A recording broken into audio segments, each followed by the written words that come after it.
Hello everyone, welcome to Avlokan IAS.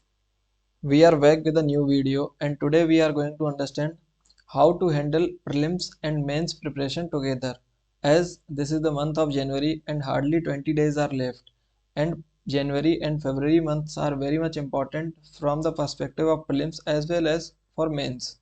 So we need to be very careful as how to handle both the things together.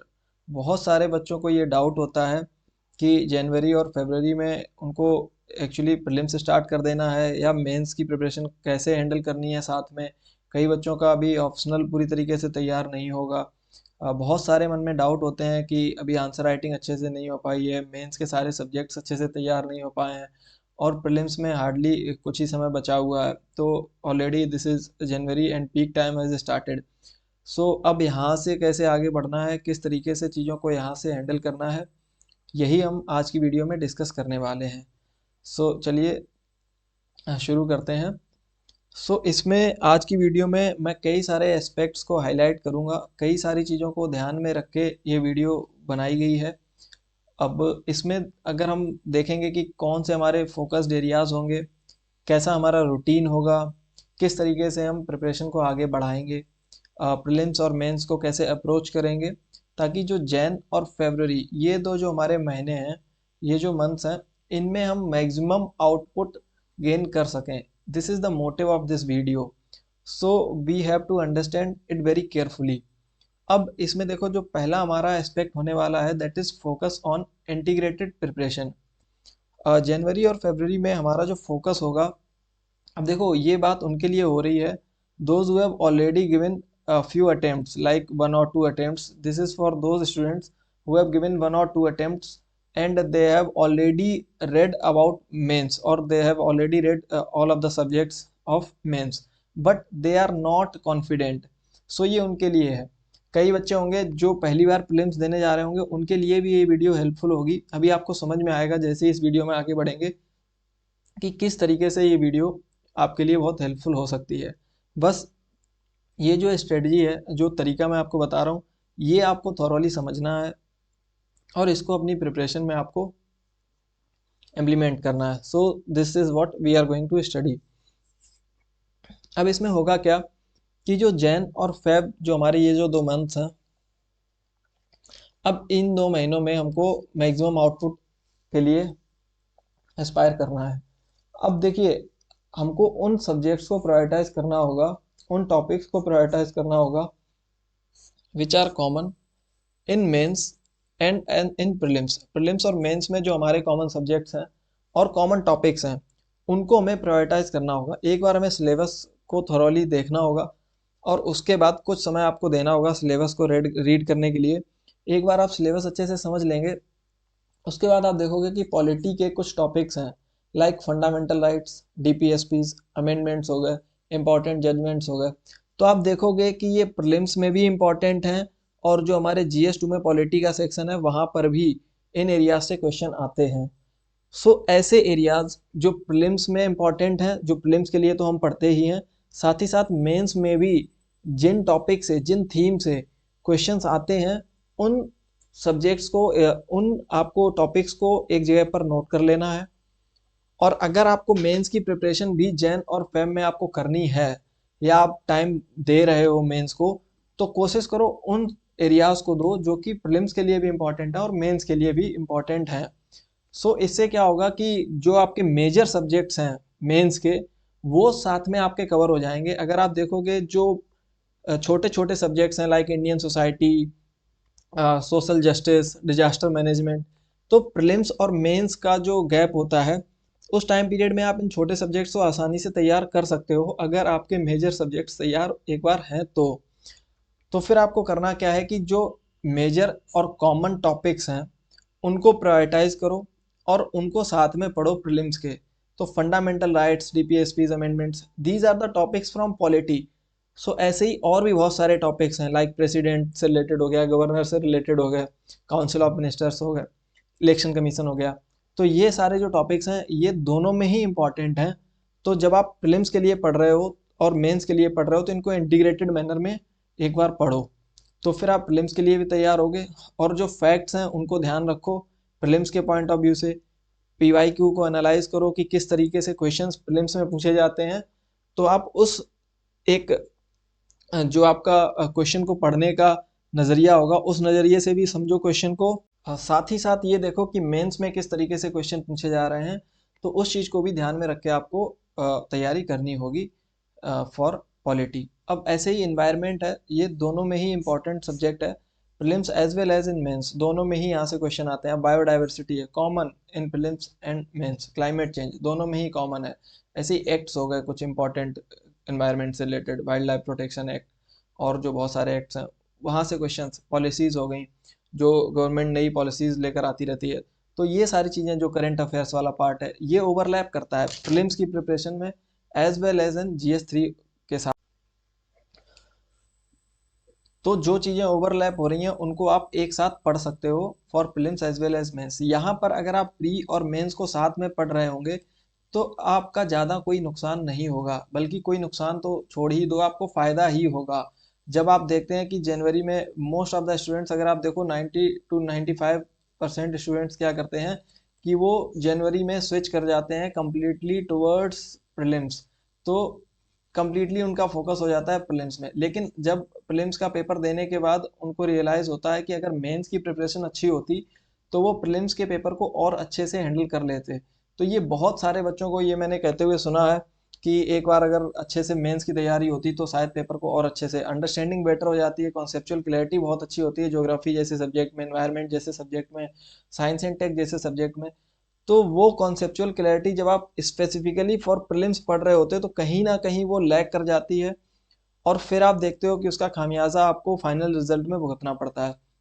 तो ऐसा ना हो इसलिए आप क्या करो कि इंटीग्रेटेड मैनर में जो सब्जेक्ट्स ओवरलैप कर रहे हैं प्रीलिम्स के साथ में और मेंस के साथ में, दोनों को इंटीग्रेटेड मैनर में पढ़ो। और दोनों को आप बिल्कुल साथ में पढ़ सकते हो, कोई कोई इसमें आपको परेशान होने वाली या टेंशन लेने वाली ज़रूरत नहीं है, कोई दिक्कत नहीं होगी। बस आप ये ध्यान रखना कि आप क्या पढ़ रहे हो, क्या वो प्रीलिम्स के लिए भी इम्पोर्टेंट है, ये ज़रूर आपको ध्यान देना है। साथ में ही अगर हम इकोनॉमी की बात करें तो इकोनॉमी में बजट, स्कीम्स, इन्फ्लेशन से रिलेटेड टॉपिक्स हो गया, या बैंकिंग से रिलेटेड आप देखते रहते हो बहुत सारी चीज़ें। सो ये सब क्या है, ये प्रीलिम्स के साथ में और GS3 के साथ में ओवरलैप कर रहा है। सो ये सारे सब्जेक्ट्स को हमें पढ़ना है इन जनवरी एंड फरवरी।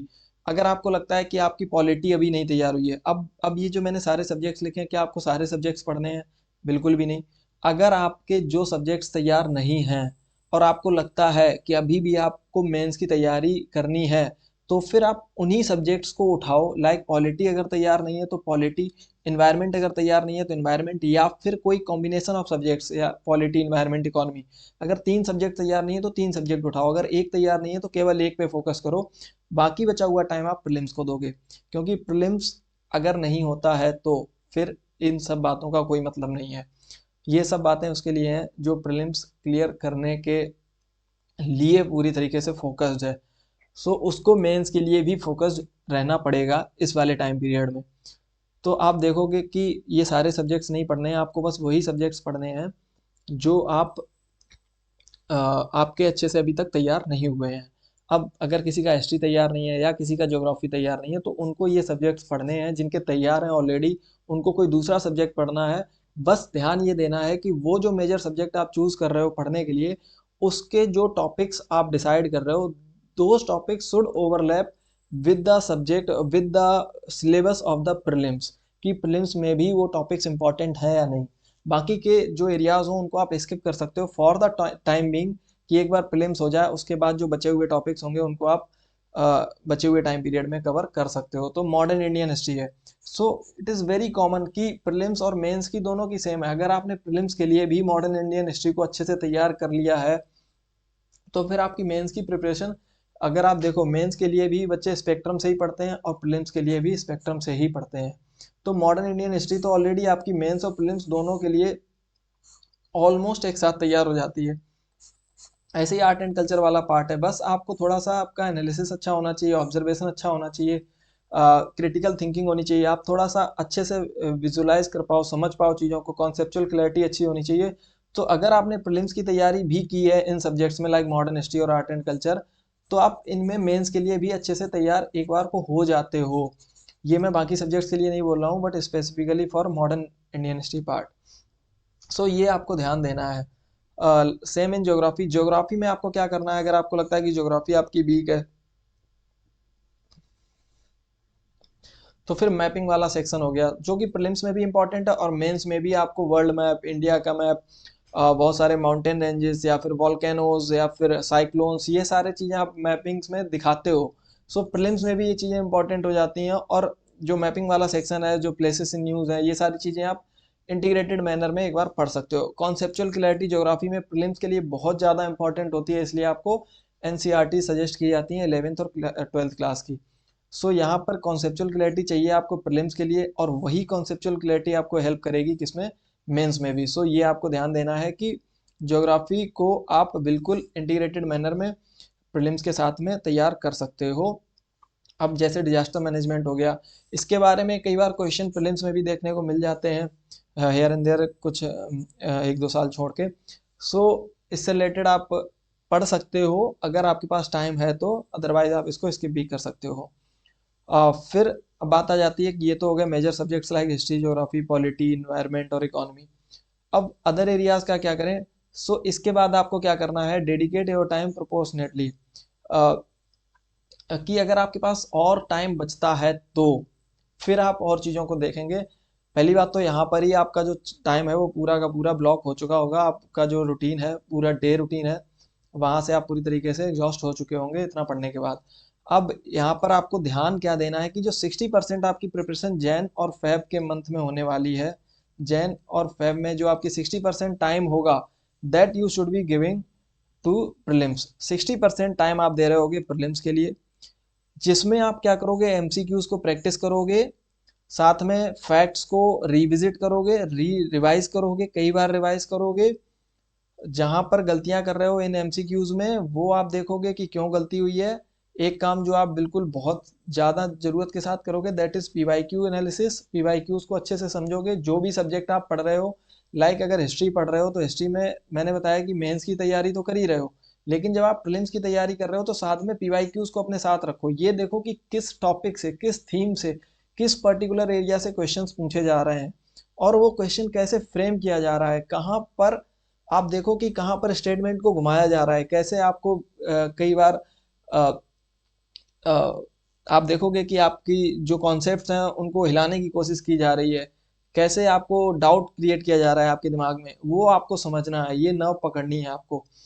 तो ये पीवाईक्यूज के साथ में आप पढ़ोगे, जो भी प्रीलिम्स का सब्जेक्ट पढ़ोगे अपने साथ में पीवाईक्यूज को रखोगे और रिवाइज करोगे कई बार। So 60% time is for prelims, और 40% जो आपका टाइम होने वाला है that is for the mains. अब मेंस में आपको क्या करनी है, अब यहाँ पर बात आ जाती है कि अभी तो पढ़ रहे हैं सब्जेक्ट, आंसर राइटिंग कैसे करनी है, करेंट अफेयर्स का एनालिसिस कैसे करना है। तो 40% जो आप टाइम दे रहे होगे उसमें आप, अब ये जो 60% टाइम है इसी में आप करंट अफेयर्स को भी ऐड कर लो फॉर द प्रीलिम्स, और बचे हुए टाइम में आप मेंस के लिए पढ़ रहे होगे। And the subjects should be the major subjects which are same in prelims as well. So ये ध्यान देना है आपको। ठीक है, तो आंसर राइटिंग पे अभी मैं बात करूंगा, इससे पहले देखते हैं थोड़ा कुछ और चीज़ें। अब जो हमारा यहाँ पर सेकेंड एस्पेक्ट होने वाला है आज की वीडियो का, दैट इज़ कि स्टडी प्लान कैसा होगा। सो यहाँ पर हमें डेली का स्टडी प्लान बनाना होगा। अब जो हमारा डेली का स्टडी प्लान होगा that should B of 8 to 9 hours की, 8 से 9 घंटे का शेड्यूल हमारा होने वाला है यहाँ पर। अब 8 से 9 घंटे के शेड्यूल में अब यहाँ पर कुछ मैंने 3 to 4 hours, 3 to 4 hours mention किया हुआ है कि इसमें 3 घंटे भी हो सकते हैं और 4 भी, या फिर वेरी करेगा कि किस तरीके का आपका दिन है, कैसा आपका मूड है, कितना आप पढ़ पा रहे हो उस दिन। ठीक है, सो आपका जो यहाँ पर मॉर्निंग शेड्यूल होगा उसमें आप क्या करेंगे कि मॉर्निंग में आप प्रीलिम्स पे फोकस करेंगे। किस तरीके से फोकस करेंगे, revise static topics. Static topics में कौन से टॉपिक होंगे, लाइक पॉलिटी, ज्योग्राफी, इकोनॉमी। अब क्या एक ही दिन में सारे सब्जेक्ट पढ़ लेने हैं, बिल्कुल नहीं। एक दिन में एक सब्जेक्ट आप उठाओगे और उसमें आप फोकस करोगे फॉर द प्रीलिम्स। प्रीलिम्स के लिए आप फोकस करोगे कि जो टॉपिक होगा उसको आप कैसे, प्रीलिम्स के लिए कैसे, पॉलिटी आपने उठाया, जो भी आप स्टैंडर्ड बुक रेफर कर रहे हो यहाँ पर, लाइक एम लक्ष्मीकांत, या फिर कोई दूसरी बुक जो भी आपको इंस्टीट्यूट से प्रोवाइड हुई हो या कहीं से भी, अगर वो आप पढ़ रहे हो तो जो पॉलिटी की बुक आप पढ़ रहे हो साथ में आप क्या करोगे, पीवाईक्यू को साथ में रखोगे। कोई टेस्ट सीरीज नहीं, कोई मॉक टेस्ट नहीं, अभी के लिए सिर्फ पीवाईक्यू साथ में होंगे और बुक होगी स्टैंडर्ड बुक। जो टॉपिक पढ़ा, पीवाईक्यूज में गए, देखा क्या पीवाईक्यू में उधर से कोई क्वेश्चन आया है जिस टॉपिक से, या फिर पीवाईक्यूज में देखा कि किन टॉपिक से क्वेश्चंस आते हैं, उन टॉपिक्स को अच्छे से आपने एक जगह नोट कर लिया, और उन टॉपिक्स को आप अपना 80% टाइम देंगे फॉर द प्रिपरेशन। 80% टाइम आप उन्हीं टॉपिक्स को दो जहां से क्वेश्चन कभी एक बार भी पूछा गया है। जहां से क्वेश्चन बिल्कुल भी नहीं पूछा गया है, सो चांसेस इज कि आगे भी नहीं पूछा जाएगा, और अगर एक आध क्वेश्चन पूछ भी लिया जाएगा तो आप जितना प्रिपेयर करोगे उसके बाद आप उस पोजीशन में होगे कि आप उस क्वेश्चन को हैंडल कर लोगे। So focus should be on those areas from where the questions are already being asked. So क्या वो क्वेश्चंस फोकस में होंगे? बिल्कुल नहीं। वो थीम्स और वो टॉपिक्स फोकस में होने चाहिए। टॉपिक एंड थीम की किस टॉपिक से क्वेश्चन आ रहे हैं और किस थीम से क्वेश्चन आ रहे हैं, सो ये आपको ध्यान देना है, और उन्हीं के लिए आपको अपना 80% टाइम डिवोट करना है। So revise static topics like polity, एक दिन में एक टॉपिक उठाएंगे, एक दिन में एक सब्जेक्ट उठाएंगे, उसके आप एक या दो टॉपिक 3 से 4 घंटे में 3 टॉपिक जितने भी पढ़ सकते हो बिल्कुल पढ़ो। ठीक है। ये आप पे वेरी करेगा कि आप 2 दिन 3 दिन पॉलिटी पढ़ते हो, या फिर पूरे पॉलिटी फिनिश करने के बाद दूसरे सब्जेक्ट पे स्विच करते हो, या 2 2 या 3 3 दिन के गैप के साथ सब्जेक्ट स्विच करके पढ़ते हो। ये आपके इंटरेस्ट के ऊपर डिपेंड करेगा। अब क्या करना है कि मॉक टेस्ट को प्रैक्टिस करना है। एक मॉक टेस्ट आप दे दो, कब? 2 से 3 दिन में दे दो मॉक टेस्ट, और जो मॉक टेस्ट होगा पार्ट लेंथ, मतलब 50 क्वेश्चन का मॉक टेस्ट आप दे दो, एक पार्ट लेंथ टेस्ट। ठीक है, देखने के लिए कि आपने जो सब्जेक्ट पढ़ा है, जो टॉपिक्स पढ़े हैं, क्या उन टॉपिक से रिलेटेड क्वेश्चंस आप सॉल्व कर पा रहे हो। अगर नहीं कर पा रहे हो, कहाँ पर गलती हो रही है, एनालाइज देम, इनको एनालाइज करो अच्छे से, और कुछ पॉइंटर्स नोट कर लो जो आपको लगता है कि प्रीलिम्स के लिए इंपॉर्टेंट हो सकते हैं। क्या आपको पूरा एक्सप्लेनेशन नोट करना है? बिल्कुल भी नहीं। पूरे एक्सप्लेनेशन को रटना है? बिल्कुल भी नहीं। बहुत लेंदी एक्सप्लेनेशन होते हैं जो जो मॉक टेस्ट होते हैं उनके। बस वो देखो एरियाज कि जहाँ पर आप गलती कर रहे हो, और जो आपको बिल्कुल भी नहीं आता और कोई नई चीज़ पता चल रही है, वो आप लिख लो। जो आप बुक में मिस किए हो, अपने नोट्स में मिस किए हो, वो आप नोट करोगे, बाकी चीज़ें स्किप कर दोगे। ठीक है, तो बहुत ही ज़्यादा क्लियर रहना पड़ेगा। फिर आपको एनालाइज योर मिस्टेक्स थॉरोली, जो कि मैंने ऑलरेडी बात कर ली है यहाँ पर। सो आपकी जो भी मिस्टेक्स होंगी उनको अच्छे से आप समझो, और उनमें से उन्हीं चीज़ों को नोट करेंगे जो आपके लिए न्यू थी, जहाँ पर आप बिल्कुल ही समझ नहीं पाए, बिल्कुल डाउट में थे कि कैसे सॉल्व होगा ये चीज़। ठीक है। फिर जो आपका मॉर्निंग रूटीन के बाद जो आपका आफ्टरनून रूटीन होगा, इसमें भी आप 3 से 4 घंटे यहाँ पर मैंने लिखे हुए हैं। अब ये इंटीग्रेटेड मैनर में रहेगा कि यहाँ पर आप ज़्यादा पढ़ रहे हो या यहाँ पर ज़्यादा पढ़ रहे हो, कहीं पर भी ज़्यादा हो सकता है। सो ये जो टाइम पीरियड होगा ये मेंस के लिए। अब जब आपने दिन की शुरुआत प्रीलिम्स के साथ कर दी है, तो आपका एक कॉन्फिडेंस बूस्ट होगा कि भाई अब मैं थोड़ा श्योर हूँ कि अब मैं दूसरी चीज़ों को एक्सप्लोर कर सकता हूँ, कि भाई हाँ, मैंने 3 4 घंटे अच्छे से प्रीलिम्स को दे दिया है, एक सब्जेक्ट अच्छे से पढ़ा है, उसके पीवाईक्यूज देखे हैं, एक कॉन्फिडेंस है मेरे अंदर। अब मैं देखता हूँ कि आगे बचे हुए टाइम को कैसे मैनेज करना है। अब इसमें आप क्या कर सकते हो कि मेंस पे फोकस करोगे बचे हुए टाइम पीरियड में, आफ्टरनून में। यहाँ पर आप आंसर राइटिंग कर सकते हो, 1 से 2 क्वेश्चन लिखोगे डेली के लिए, that is more than enough. 1 से 2 क्वेश्चन लिख लो। ठीक है, अपने जीएस के नोट्स को रिवाइज करो, जो भी आपने नोट्स बना रखे हैं। टॉपिक्स लाइक एथिक्स को भी, और गवर्नेंस और सोसाइटी, अगर आप चाहते हो कि जैसे 3 से 4 घंटे का जो आपने स्लॉट बनाया हुआ है, यहाँ पर 3 से 4 घंटे के स्लॉट में आप पहले तो मेजर टॉपिक्स पढ़ रहे होगे, पॉलिटी, ज्योग्राफी, इकोनॉमी वगैरह। फिर अगर आपको लगता है कि आप बोर हो रहे हो और आपके पास थोड़ा बहुत एक्स्ट्रा टाइम है, तो आप अपने नोट्स को रिवाइज करोगे, कोई कोई नया टॉपिक नहीं पढ़ोगे, यहाँ पर अपने नोट्स को रिवाइज करोगे इन सब्जेक्ट्स के लिए, लाइक एथिक्स, गवर्नेंस, सोसाइटी। ये आपका वो टाइम होगा जहाँ पर आप बिल्कुल बोर हो रहे हो, या आपको लग रहा है कि उतना ज़्यादा प्रोडक्टिव नहीं हो आप अपने डे टाइम में। ठीक है। सो यहाँ पर इनको विजिट कर सकते हो, अदरवाइज आप इनको स्किप भी कर सकते हो। अगर आपको लगता है कि आपके पास ये टाइम नहीं है, आप इस चीज़ को टाइम नहीं देना चाहते हो, तो इसको आप स्किप भी कर सकते हो। सो ये ध्यान देना। अब जैसे ऐसे राइटिंग की बात होती है कि ऐसे राइटिंग कब करना है कब नहीं करना है, सो आप बिल्कुल ऐसे राइटिंग कब करो, एवरी वीकेंड। तो वीकेंड में आप संडे को एक ऐसे लिख दो, 2 ऐसे लिख दो, that is more than enough. उससे ज़्यादा आपको टाइम ऐसे को नहीं देना है। बस आप जो भी चीज़ कर रहे हो उसको थोड़ा सा एनालाइज करो कि गलतियां कहाँ पे हो रही हैं, इंप्रूवमेंट के एरियाज क्या हैं, वो उसके लिए आप एक नोटबुक बना लो और वहां पर ये चीज़ें नोट करते रहो। ठीक है। सो जो दूसरा सेशन होगा दिन का, that should be your focused upon the mains. So mains पे फोकस्ड होना चाहिए। सो यहाँ पर जो आप पढ़ रहे होगे that is already covering few of the topics of the mains, और इन्हीं सब्जेक्ट को आप रिविजिट कर सकते हो आफ्टरनून में, जो आपने यहाँ पर पढ़ा है आफ्टरनून में रिविजिट कर सकते हो for the mains preparation.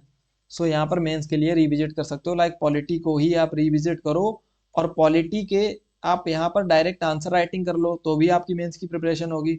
Answer writing अगर आप नहीं कर रहे हो तो फिर आप टॉपिक को थोड़े एनालिटिकल वे में पढ़ के देखो कि क्या कॉन्सिक्वेंसेस हैं किसी चीज़ के, प्रोज क्या हैं, कॉन्स क्या हैं, क्या फ़ायदे होते हैं, नुकसान क्या है, क्या कॉन्स्टिट्यूशनल प्रोविजंस हैं, क्या क्या चीज़ें होनी चाहिए क्या नहीं। इस तरीके से जब आप पढ़ोगे तो फिर आपका यहाँ पर मेन से रिलेटेड आपका दिमाग काम करेगा, और सब्जेक्ट जो है will be prepared from the point of view of mains. So ये ध्यान देना है। अब आ जाते हैं इवनिंग के सेशन में। ऑल्दो ये मैंने थोड़ा एग्जेजरेट कर दिया है शेड्यूल कि दिन में अब जो 3 से 4 घंटे है तो आप ऐसे मान के चल लो 3+3 का शेड्यूल रखो, 3+3+2। सो इस तरीके से आप इसको रखो। सो +1 और -1 रख सकते हो यहाँ पर आप, ठीक है।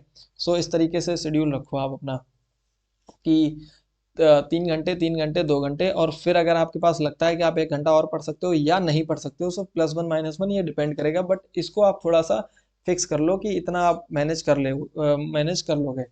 सो अब इवनिंग का जो आपका शेड्यूल होगा उसमें आप क्या करोगे, करंट अफेयर्स तैयार करोगे। किस तरीके से, न्यूज़पेपर पढ़ोगे। न्यूज़पेपर आपको केवल एक पढ़ना है, दैट इज़ द हिंदू या फिर इंडियन एक्सप्रेस, और इसमें भी न्यूज़ जो हैं बहुत ही सिलेक्टिवली पढ़नी है। कोई भी अच्छे से देख लो कि इकोनॉमी से रिलेटेड, इंटरनेशनल रिलेशन से रिलेटेड न्यूज़, इन्वायरमेंट से रिलेटेड कौन सी न्यूज़ हैं उनको आपको पढ़नी है। साथ में मंथली मैगजीन भी पढ़नी है। तो जो 2 घंटे आप करंट अफेयर्स को दोगे या फिर 1.5 आवर्स दोगे, उसमें आप अपना 50% टाइम दे रहे होगे मंथली मैगजीन को और 50% टाइम न्यूज़पेपर को। प्लस अपने जो आपने करंट अफेयर के कोई भी नोट्स बना रखे हो या ना बना रखे हो तो एक नोटबुक बना लो पतली सी, या कुछ पेजेस को करंट अफेयर के लिए डेडिकेटेडली आप तैयार कर सकते हो। जहां पर कोई फैक्ट आपको पता चलता है फ्रॉम द न्यूज़पेपर तो आप लिख सकते हो फॉर द प्रीलिम्स। कोई नई स्कीम गवर्नमेंट ने लॉन्च की है तो उसको आप लिख सकते हो। प्लस मेंस के लिए कहीं पर आपने अगर नोट्स बना रखे हैं करंट अफेयर्स के, तो वहां पर कोई एनालिटिकल पार्ट आता है तो कोई अच्छा पॉइंट मिलता है तो उसको नोट कर सकते हो। So this is the point. Night में ये थोड़ा सा ये ज़्यादा हो गया। अब इसमें करना कुछ भी नहीं है, ये 1 से 2 घंटे जो लिखा हुआ है इसको आप छोड़ दो। बस करना ये है कि दिन भर में आपने जो कुछ भी पढ़ा है इसको आप एक बार रीविजिट करो। अगर आपके पास टाइम है, हाफ एन आवर में आप रीविजिट करो अपने डे को। बस ये पढ़ना नहीं है, रीविजिट योर डे कि what you have studied in the whole day, कि कंसोलिडेट करो अपने पूरे दिन की लर्निंग को। बहुत शॉर्ट रिविजन्स लगाओ, लाइक पॉलिटी में क्या क्या चीज़ें पढ़ी उनको गो थ्रू कर लो कि मैंने ये टॉपिक पढ़ा, उसमें ये आर्टिकल्स थे, उसमें ये प्रोविजंस थे, कॉन्स्टिट्यूशन क्या कहता है, क्या क्या बातें हुई हैं कॉन्स्टिट्यूशन से रिलेटेड, या फिर कौन से एरियाज से क्वेश्चंस आते हैं, ये सब चीज़ें देखनी है। शॉर्ट विजिट करो अपने अपने जो पूरे दिन की पढ़ाई है उसको, और बस ऑप्शनल सब्जेक्ट को आप स्किप कर सकते हो यहाँ पर, बिल्कुल अगर आपने दिन में नहीं पढ़ा है तो, ठीक है। सो अगर आपने जो दिन का टाइम था यहाँ पर, जो आफ्टरनून वाला सेशन था, इसमें आप चाहो तो डिवाइड भी कर सकते हो कि अपना कुछ पार्ट दिन का 1 घंटा 1 आवर आप दे सकते हो for the optional as well, and 2 hours for the mains. Mains का जो मेजर सब्जेक्ट होगा वो। सो ये भी आप कर सकते हो, ठीक है। वीकली प्रायोरिटीज अगर हम देखें तो क्या होगा, मंडे टू सैटरडे में किस तरीके से हम चीज़ों को देखेंगे। अब अभी तक मैंने डे का रूटीन देखा था, अब मैं पूरे वीक का रूटीन बताता हूँ। वीक में क्या करना है, जैसे प्रीलिम्स को आप देख रहे हो तो स्टैटिक सिलेबस जो कि आप सब्जेक्ट 2 से 3 दिन में एमसीक्यूज जो कि पार्ट लेंथ टेस्ट होगा, 50 क्वेश्चन का पार्ट लेंथ टेस्ट आप दोगे, ठीक है। पीएलटी इसको बोलेंगे, पार्ट लेंथ टेस्ट आप दे दोगे, और स्टैटिक का सिलेबस लाइक पॉलिटी, इकोनॉमी या फिर हिस्ट्री, ज्योग्राफी। मेंस में आपने सेम जीएस का syllabus, overlapping topics, plus answer writing 1 से 2 question, 1 to 2 question per day, ठीक है। ये आप कर सकते हो। संडे को आपको मैंने बताया है कि संडे को आप वीकेंड्स पे ऐसे लिख सकते हो, नहीं मन है फुल लेंथ मॉक टेस्ट लगा दो फॉर द प्रीलिम्स, नहीं मन है पार्ट लेंथ टेस्ट लिख दो for the mains. Alternate between prelims and mains. So ये आप अल्टरनेटिवली भी दे सकते हो फुल लेंथ मॉक टेस्ट को, कि एक संडे सैटरडे को, या फिर सैटरडे को आपने फुल लेंथ टेस्ट दे दिया प्रीलिम्स का और संडे को दे दिया मेंस का, तो इस तरीके से भी कर सकते हो। अब अपने टेस्ट की जो परफॉर्मेंस है उसको रिव्यू करो, आइडेंटिफाई करो वीक एरियाज क्या हैं। देखो टाइम बहुत ज़्यादा लगता है इन सब चीज़ों में, प्रिपरेशन में भी टाइम लगता है। सो ये टाइम तो जाएगा ही, आपको थोड़ा फोकस रहना पड़ेगा, टाइम बचाना पड़ेगा, पैक रहेगा आपका शेड्यूल। बीच बीच में आप थोड़ा गैप ले सकते हो। कई बार अपना जो गैप या थोड़ा जो रिलैक्स वाला टाइम पीरियड है उसको आप थोड़ा सा कम कर सकते हो, शॉर्ट स्पेंस में आप ब्रेक ले सकते हो पूरी प्रिपरेशन के टाइम पे। ये जो टाइम पीरियड है इसकी बात हो रही है स्पेसिफिकली जनवरी और फरवरी में। अब देखते हैं कि किस तरीके से हम एक्सक्लूसिवली फिल्म्स के लिए टॉपिक्स को पढ़ेंगे इन जनवरी। अब जनवरी में आप क्या करो कि जो मैंने बताया कि सुबह के जो 2 से 3 घंटे होंगे यहाँ पर, वो प्रीलिम्स के लिए स्पेसिफिक एरियाज को पढ़ोगे इंक्लूडिंग सी सैट। अब जो मैंने सब्जेक्ट बताया था, लाइक आप 3 से 4 घंटे यहाँ पर लिखे थे ना, उसका आपको मैथ समझ में आएगा। 3 से 4 घंटे जो आप पढ़ रहे हो इसमें से 1 घंटा आप दे दो for specifically for CSAT. अगर आपको लगता है कि आप अगर एक बार आप PYQ लगा के देखो 2023 2024 इन ईयर्स में, अगर आप प्रीलिम्स में सी सैट में अगर आपके 80 मार्क्स आ रहे हैं तो फिर आप थोड़ा सा रिलैक्स्ड रहो और आप अपना पूरा फोकस दूसरे सब्जेक्ट्स पे दे सकते हो। अगर 80 मार्क्स नहीं आ रहे हैं तो कोशिश करो कि 1 घंटा प्रीलिम्स को दो। अगर अभी भी नहीं दे पा रहे हो तो कोई बात नहीं, जनवरी और फरवरी 15 फरवरी से आप ये वाला टाइम पीरियड निकाल सकते हो फॉर द सी सैट। ठीक है। सो अगर आपको अभी मेंस को टाइम देना है तो दे दो, बट 15 फरवरी से आपको सी सैट को टाइम देना ही होगा। That is on daily basis, कि डेली बेसिस पे आपको 1 से 2 घंटा आपको सी सैट को भी देना पड़ेगा, क्योंकि CSAT is already becoming nightmare for the students. So practise comprehensively, जो कॉम्प्रिहेंशंस आते हैं उनको प्रैक्टिस करो, रीजनिंग के LR को, लॉजिकल रीजनिंग को भी प्रैक्टिस करो। फिर आप कुछ भी बचा हुआ टाइम है उसमें मैपिंग हो गया, इंडिया की वर्ल्ड ज्योग्राफी की मैपिंग है, ये सब भी कवर कर सकते हो। कभी पढ़ने का मन नहीं है उस टाइम पीरियड में भी ये सारी चीज़ें कर सकते हो, कम टाइम देकर या फिर वीडियोस के थ्रू। ठीक है। स्टैटिक मेमोराइजेशन करो, आर्ट एंड कल्चर हो गया, एनवायरनमेंट हो गया, रिपोर्ट्स वगैरह हो गई, सारी ये सब चीज़ें आपको करनी होंगी। तो टाइम वही रहेगा, कई बार चेंज होता रहेगा, कई बार आप पॉलिटी पढ़ रहे होगे, कई बार इकोनॉमी, कई बार हिस्ट्री ज्योग्राफी, कई बार हो सकता है आपका उन सब्जेक्ट्स को पढ़ने का मन ना करे। तो उन टाइम पीरियड्स में आप मैपिंग कर सकते हो, सी सैट को ज़्यादा टाइम दे सकते हो, या फिर कुछ LR लाइक लॉजिकल रीजनिंग के क्वेश्चन सॉल्व कर सकते हो, कुछ और चीज़ें कुछ वीडियोस के थ्रू थोड़ा बहुत पढ़ सकते हो। But you have to push your limits, कैसे भी करके आपको अपनी लिमिट्स को पुश करना पड़ेगा। High time has already started, students are doing it. So mains exclusively topics को कैसे पढ़ोगे? अब यहाँ पर मैंने ये जो एथिक्स लिखा हुआ है इसको आप बिल्कुल स्किप कर सकते हो। मेंस जो मैंने बताया था कि ये वीकेंड्स पे आप ऐसे राइटिंग कर सकते हो वीकेंड्स पे, और ऑप्शनल सब्जेक्ट को रिवाइज करो। अगर आपको लगता है कुछ टाइम बचता है, किसी दिन मेंस के लिए पढ़ने का सब्जेक्ट का मन नहीं है, उस दिन रिवाइज कर लो कौन कॉन्सेप्ट को, या फिर वीकेंड्स पे देख लो। या फिर अगर नहीं भी पढ़ना है ऑप्शनल, अगर आपका ऑलरेडी पढ़ रखा है तो फिर आप ऑप्शनल की आंसर राइटिंग कर लो। जब आप मेंस की आंसर राइटिंग कर रहे हो तभी एक दो आंसर ऑप्शनल के एक दो दिन में लिखते रहो। दैट टू PYQ, अगर कोशिश करो ऑप्शनल के PYQs को प्रैक्टिस करने की। किसी के पास एक्स्ट्रा टाइम है ये उनके लिए है, किसी ने 3 से 4 अटेम्प्ट दे रखे हैं, मेंस की प्रिपरेशन हो रखी है, अच्छे से पढ़ रखा है, सो वो इस टाइम पीरियड में भी एथिक्स को देख सकते हैं। लाइक जनवरी और फरवरी में केस स्टडीज़ हो गई, इनको आप कुछ टाइम देकर, थ्योरेटिकल क्वेश्चंस हो गए, इनको आप टाइम दे सकते हो, बट डेडिकेटेडली आपको टाइम इसको डिवाइड करना होगा। मतलब बहुत ही कम टाइम इसको दीजिएगा, ऐसा नहीं कि आप इसी पे ही लगे हुए हैं और जो आपके मेन फोकस्ड एरियाज हैं वो मिस कर गए आप। 1 से 1.5 घंटा आप इसको दे दो, 1 hour to 1.5 hour, that is more than enough, उससे ज़्यादा नहीं। बाकी बचे हुए टाइम में 6 घंटे आपको कम से कम प्रीलिम्स को देना होगा। अगर अ, हम जो मैं उसकी बात कर रहा हूँ मेंस प्लस प्रीलिम्स दोनों को मिला के, लाइक अगर आप पॉलिटी पढ़ रहे हो तो 3 3 घंटा इधर दोनों को मिला के आप पॉलिटी पढ़ रहे हो या कोई इकॉनमी पढ़ रहे हो अच्छे से। सो ये थोड़ा सा ध्यान देना। अब देखते हैं कि बहुत सारी चीज़ें होती हैं, ओवरलैपिंग के इश्यूज आते हैं। सो कई बच्चों को ओवरलैपिंग के इश्यूज आते हैं कि भाई चीज़ें कैसे मैनेज करनी है, बहुत सारी चीज़ें ओवरलैप हो रही हैं। सो आपको क्या करना है कि सिलेक्टिवली रिवाइज करो चीज़ों को। हाई प्रायोरिटी टॉपिक्स, आपको हाई प्रायोरिटी टॉपिक्स कैसे पता चलेंगे, ये पता चलेंगे पीवाईक्यू एनालिसिस से।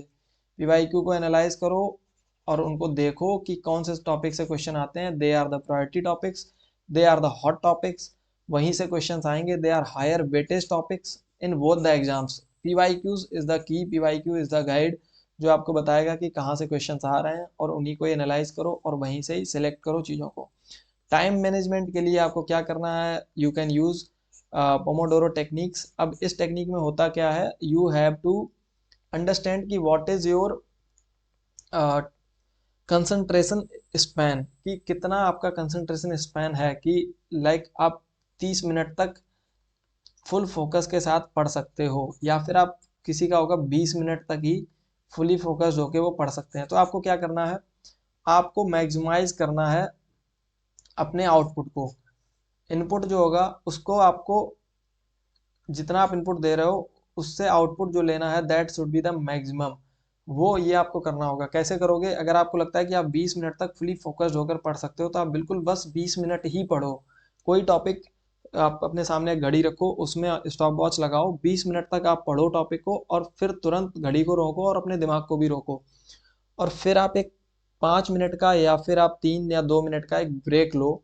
बिल्कुल अपने दिमाग को हटाओ, और कोशिश करना कि ये जो ब्रेक है ना, इसमें आप रिलैक्स रहो, हेड डाउन कर लो, कुछ थोड़ा रिलैक्स कर लो, पानी वानी पी लो, थोड़ा बाहर घूम के आ जाओ कमरे से या फिर अपनी लाइब्रेरी से। लेकिन कोशिश करना कि रील्स वगैरह अवॉइड करना है इस टाइम पीरियड में। रील्स हो गए या शॉर्ट्स हो गए, क्योंकि ये क्या होते हैं, हाईजैक कर लेते हैं दिमाग को, और फिर ये जो ब्रेक होता है ना 5 मिनट से, ये ब्रेक हो जाता है 15 मिनट, और आपको पता नहीं चलेगा किस तरीके से आपका पूरा दिन भी निकल जाएगा। ठीक है। सो पोमोडोरो टेक्निक में रिस्क यही है कि आप रील्स बस देखने लगना।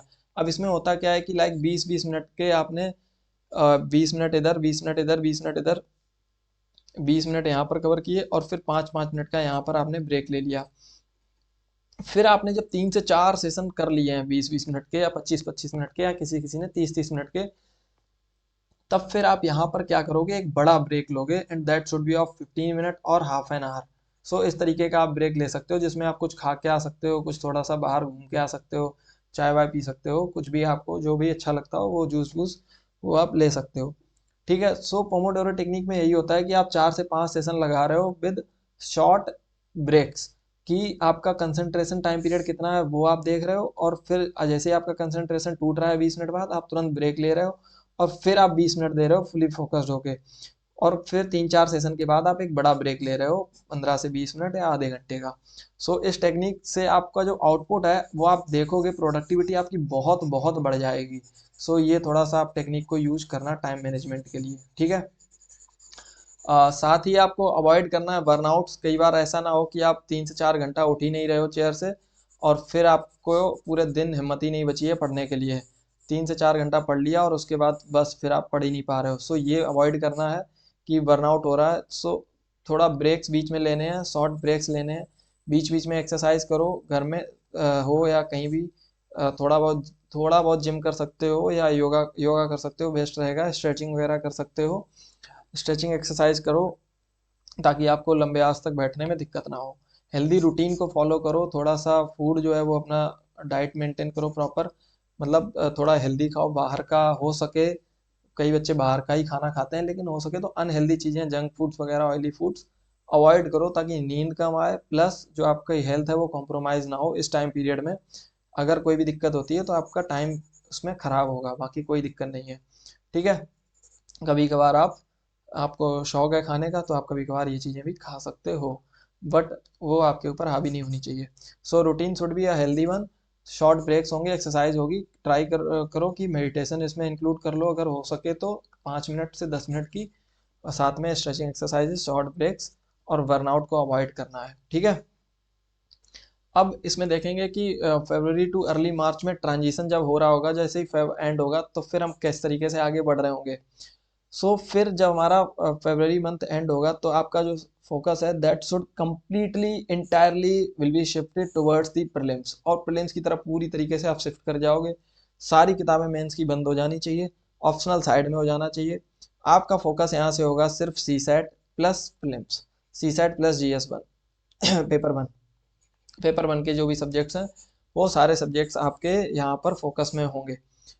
MCQ की प्रैक्टिस आप बढ़ा दोगे, प्लस रिवीजन ज़्यादा करोगे, यहाँ पर ज़्यादा से ज़्यादा MCQs को सॉल्व करोगे। लेकिन यहाँ पर आपके अगर मार्क्स कम आ रहे हैं तो आपको घबराना नहीं है। आपको जो अपने आप को जज करना है, that you should be judging your self through PYQs and not the marks of the test series. क्योंकि टेस्ट सीरीज जो है ना वो कई बच्चों को बहुत परेशान करती है, उनके मार्क्स नहीं आ पाते हैं। और टेस्ट सीरीज बनाने का जो पैटर्न होता है, that is most of the test series में आप पाओगे कि that is completely different from the way UPSC asks the questions. So test series को आप केवल इस तरीके से यूज करो कि आपके जो टॉपिक्स हैं आर दे थॉरोली प्रिपेयर्ड और नॉट, बस इससे ज़्यादा कुछ भी नहीं। टेस्ट सीरीज का रोल सिर्फ इतना है कि आपके टॉपिक्स तैयार हैं या नहीं, बस। मार्क्स नहीं आ रहे हैं कोई दिक्कत नहीं है, PYQs पे ध्यान देना है। मेंस की प्रिपरेशन बिल्कुल ही रिड्यूस करो। फिर भी अगर किसी की कीड़ा है कि नहीं भैया अभी भी पढ़ सकते हो, दम है, जिसने 4 अटेम्प्ट दे रखे हो, 1 से 2 घंटा पढ़ लो। जब लगे कि आपने 7-8 घंटा प्रीलिम्स के लिए निकाल लिए हैं, अच्छे से पढ़ लिया और आपने प्रीलिम्स पहले क्वालिफाई कर रखा है या मेंस दे रखा है, तो आप आराम से 1-2 घंटा मेंस के लिए निकाल सकते हो डेली, ऑप्शनल या एसए के लिए। ये ऑप्शन मतलब 1 से 2 घंटे में आप चाहे ऑप्शनल पढ़ लो, चाहे एसए की प्रैक्टिस कर लो, चाहे कुछ भी कर लो, बट इससे ज़्यादा नहीं। ये सिर्फ उन्हीं के लिए है जिन्होंने 3 से 4 अटेम्प्ट दे रखे हों, या फिर जिसने मेंस ऑलरेडी लिख रखा हो, जिसने प्रीलिम्स क्वालिफाई कर रखा हो। और यहाँ पर जो एथिक्स वाली बात लिखी हुई थी, ये भी उन्हीं के लिए है, those who have already given mains, जिन्होंने मेंस दिया हुआ है, प्रीलिम्स प्री क्वालिफाइड हैं ऑलरेडी, और जिन्होंने नहीं प्री एक भी बार क्वालिफाई किया है, वो इस एथिक्स को बिल्कुल भी टच मत करें फरवरी में। सो ये थोड़ा सा ध्यान देना। सो this is the video. I hope कि मैंने सब कुछ अच्छे से एक्सप्लेन किया हो। आई होप कि आपको कुछ समझ में आया हो, थोड़ी बहुत आपकी हेल्प कर पाया हूँ।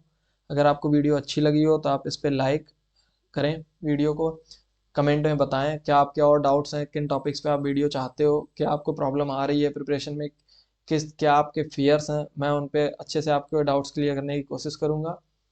कमेंट करें, वीडियोस को अपने फ्रेंड्स में शेयर करें। साथ ही हम लोग ने लॉन्च किया है हमारा प्रीलिम्स मेंटरशिप प्रोग्राम।